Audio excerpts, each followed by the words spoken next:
Hi there, Father Scott Vanderveer here with an end of summertime bouquet.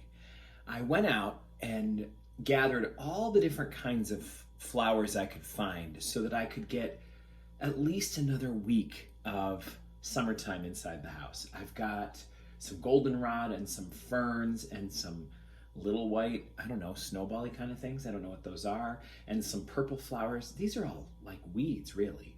I'm looking at some brown-eyed Susans.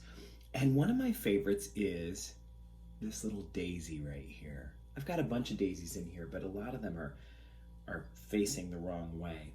There's something about a daisy that I just love. The French would call them très jolies, and I don't think we need to speak French to just know that that's the perfect word for them. Don't they look jolie? Look at that.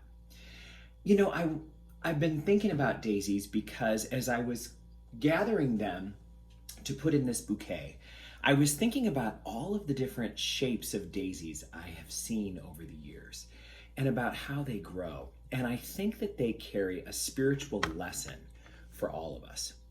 Take a look at this daisy. Look at its stem and how it grows. Now, I'm going to have to like bend this all over the place to show you how this daisy grew. Look at that.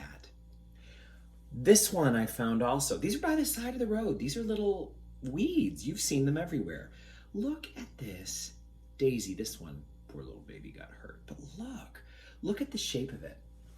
How about these? You can tell where these daisies grew just by looking. Look at how their stem has grown. The twists and the turns and the bumps and then the curves. You know what I think daisies teach us? You can look at a daisy and know it's got a story. Its childhood wasn't always easy. Nobody beat it up. Nobody did anything to hurt this daisy, although maybe there was an animal or a predator of some sort that was trying to eat it. Maybe it was crowded out by other plants and needed to find its way. You just know that by the fact that its stalk has gotten bent this much, these flowers have had to adapt to their situation to survive. I found myself thinking, man, these are great flowers for us to pray with at 2020 because look how beautiful they are. They're absolutely beautiful. You would not look at this little flower and say, oh my gosh, what a hard life it's had. What a rough story. What a terribly difficult flower to have to look at and see all the tragedy. No, we just know it has had to overcome a lot. If this flower had not been willing to change course as it was growing, to adapt to the situation that it was in, it wouldn't have made it this far. It wouldn't have bloomed. It wouldn't be able to be in the bouquet today. These daisies have gone left when life blocked them to the right. They've grown around when they couldn't go any further forward. And they are almost like water when facing a rock. It doesn't try to penetrate or obliterate the rock. It just flows over it, around it, above, below, any way it can go.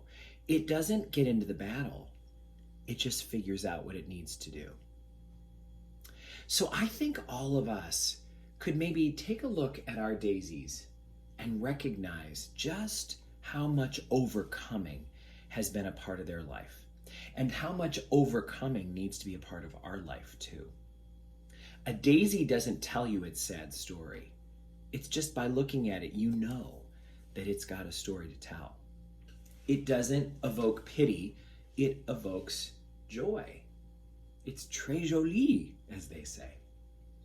So let's see if all of us can adapt the pluck, the tenacity, the willingness to overcome that a daisy has, so that whatever struggles we're facing right now, we can recognize that even if we're not able to bloom at this moment, if we can just adapt around this, there will come a time at a later point to come where we will indeed bloom.